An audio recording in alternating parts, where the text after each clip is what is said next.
So someone in my Discord channel had some questions pertaining to level design and 2000s era graphics for his video game.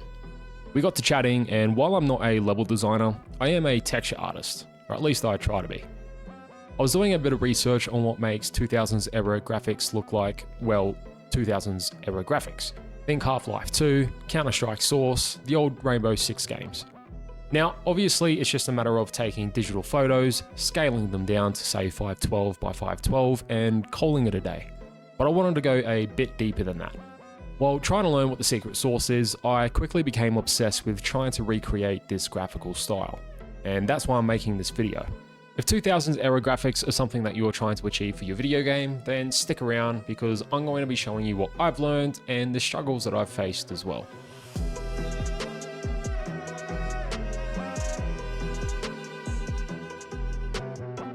Like many of my videos, I try and do a little bit of research about the topic that I'm trying to cover.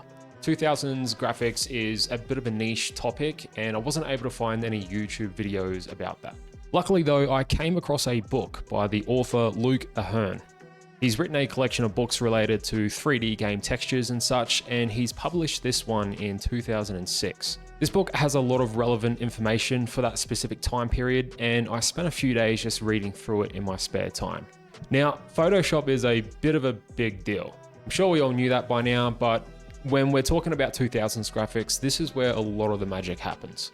While I occasionally use Photoshop from time to time, mostly to make thumbnails, I've tried to avoid it for as long as possible. But I think it's time we got properly acquainted and I learned how to use this program once and for all.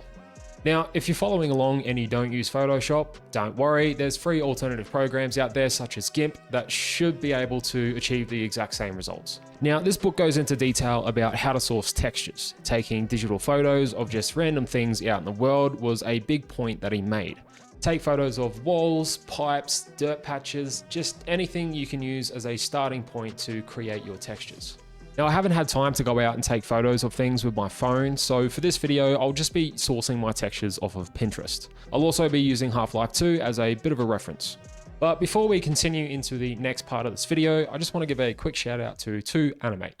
TOAnimate reached out to me about a month ago, wondering if I'd be interested in their affiliate program. They let me vet their curriculum, and honestly, it's pretty solid. TOAnimate is a Blender animation academy, whether you want to learn animation to level up your video game, or maybe you want to learn it for film purposes. TOAnimate has an in-depth curriculum. It's been created by industry professionals who have worked on some pretty impressive titles. Ant-Man, For Honor, cool shit like that. So if you're the kind of person who prefers a bit more of a structured learning rather than reading documentation until your eyes bleed out, head over to TOAnimate using my affiliate link where you can accelerate your animation journey. I spent a few days just copying images from Pinterest, loading them into Photoshop, and trying to create textures just off the cuff. Some turned out pretty cool, some turned out pretty horrible, but I was quickly learning and getting pretty good at just making usable textures from random images that I found online. Here's what I've learned so far. Using this hallway from Half-Life 2, say we want to create this wall right here. We can see that there are two colors, a blue and a cream. I create a 1024 by 1024 canvas in Photoshop, add some solid colors and try and match them. Now, these walls have some repeating textures that tile seamlessly, as you can see by this concrete damage right here. We have some top and bottom grime, some general wear and tear, and the occasional dirt buildup that's just scattered around. I'm going to grab a random image of something that just closely resembles a plastered wall with some damage. I want to adjust the levels, contrast, gamma, things like that, so when you multiply this layer over the top of your base colors, it tucks in nicely. Some images will need more processing than others. Some images will also be very difficult to work with. Just keep practicing and you'll get a feel for what works and what doesn't. Now, here I have a basic texture. Problem is if I try and tile this texture, there's going to be some visible seams and it's not going to look so good. If we go to Image, Trim, top left pixel color, this will remove any parts of our image that are outside of our canvas. With that done, I can offset the image by selecting Image, going to Filter, Other, Offset, and offsetting it horizontally by half our canvas size. Our canvas size is 1024, so we can offset it by 512. Hit OK, and now we have our seam in the middle. Grab the clone stamp tool and change the sample to current layer so it only affects the layer that we have selected. From here, we can press Alt and set a clone to a section of our canvas. Once you start drawing, it'll sample from that starting point directly to our cursor. It's a bit of an art, but it's pretty easy to pick up. Done correctly, you should be able to tile without any visible seams. Now, when we created the canvas, we created a 1024 by 1024 image. The reason for this is when you export your texture, you have the option to downscale it to say 512 by 512 or 256 by 256. This just offers a bit more control and flexibility so you can find a resolution that fits your game. There is another issue though. I'm going to bring this texture into Blender, set it up on a 2x2 wall and tile it across. Even though this texture is seamless, if you tile this texture over a large enough surface, you'll notice that there is a lot of repetition. It looks bad and will break immersion in your game. But when you jump into Half-Life 2, you can see that this is a tiling texture. Why the fuck does it look so good in their game? Exactly how they've accomplished this, I can't say for certain, but if I had to guess, I would say that they created a 1x1 base texture and layered in some 1x2 decals over the top, as well as sparingly using other decals to break up and offset this repetition.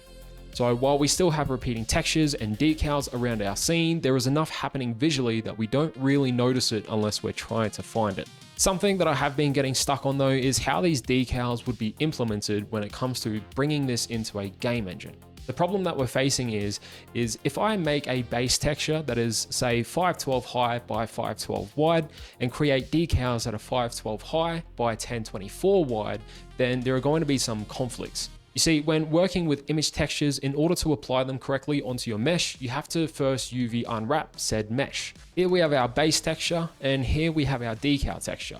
We want to multiply this decal over the top. If we unwrap our wall to fit the base texture on it, our decal will be squished across. If we unwrap our wall to fit the decal on it, our base texture will be stretched across. We can always extend this wall and unwrap our model to fit both textures by using multiple UV maps and just multiply them together like this. But because our game engine doesn't recognize what this multiply node does, we'll have to bake this final texture out. But wait, we're using multiple UV maps that extend outside of the UV bounds. Now, there are ways to get around this in Blender, but to give us complete flexibility, there's something that I want to try out. I have a theory that we can write a shader inside our game engine that will take the base texture and multiply the decal over the top of that. We can assign our decals to world space coordinates, meaning that it won't be tied to our UVs. Whether this is how games usually do this sort of stuff, maybe, I don't know.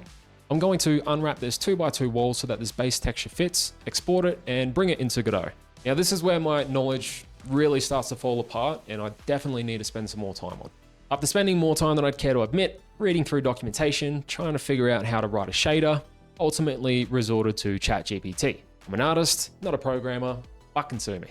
I managed to get a half working, half choppy world coordinate decal shader set up. Now, if I multiply the decal over the base texture, we can see that we're getting the results that we wanted. As I move the wall around, the decal remains in a fixed position tied to the world space coordinates, while multiplying over the top of the base texture, which is tied to the object's UVs. I definitely feel like I'm moving in the right direction. I've created this little test scene inside of Blender that I want to translate over to our game engine. Unfortunately, this is all the time that I have for this video.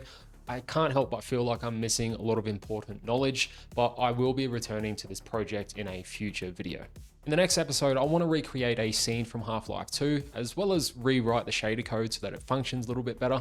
I want to test out the lighting and also want to make use of drawing in some textures rather than just relying on like photo references.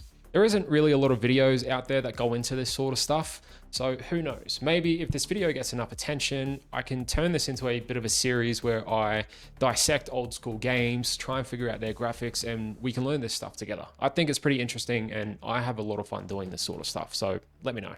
If you have made it to the end of the video, thank you dearly. Don't forget to join my Discord where a bunch of us game dev nerds and artists hang out and chat a bit of shit. Also released a edge mask tool for Blender. It's a node group that you can pick up for $4 and it will create procedural edgeware for your assets. If you'd like to help support the channel and get something cool in return, then I'll leave a link down in the description for you to go pick that up. But anyway, like, comment, subscribe. Bye.